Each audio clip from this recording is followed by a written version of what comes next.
नमस्कार, मी प्रदीप शिर्के आणि माझे बंधू छोटे बंधू दिलीप शिर्के. आम्ही मूळचे ग्वाहगरचेच. मी स्वतः जनरल मॅनेजर होतो आणि दिलीप रिलायन्समध्ये होतो, मी सुप्रीम पेट्रोकेमिकल्समध्ये होतो.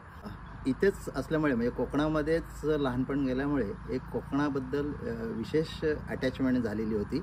ह्या गावाकडचे ह्या लाल मातीची एवढी प्रचंड ओढ होती की आम्हाला कायमस्वरूपी नेहमी असंच वाटत राहायचं की फ्युचरमध्ये आपल्या ह्या कोकणाला फारच महत्त्व आहे. आपल्याला काहीतरी कोकणामध्ये करायचं आहे. मग तुम्ही त्याला रिटायरमेंट प्लॅन म्हणा किंवा काही म्हणा, आपल्याला कोकणात करायचं आहे आणि ते सुद्धा एकत्र राहून करायचं आहे. बंधूंनी आत्ताच सांगितलं त्याप्रमाणे आमची जी सुरुवात झाली एकत्र येऊन कोकणामध्ये काहीतरी चांगलं करण्याची, त्याचे खरे जे द्रष्टे होते ते आमचे आजोबा होते.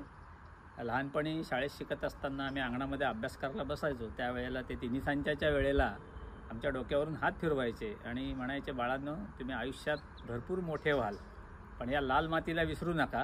ऑफकोर्स आम्ही चांगल्या पोझिशनला होतो, चांगल्या पगाराच्या नोकऱ्या होत्या आणि त्या सगळ्या असतानासुद्धा हे कोकणचं प्रेम किंवा कोकणचं वेड जे आहे ते आम्हाला इथपर्यंत पुन्हा आमच्या नेटिव्ह प्लेसला घेऊन आलं.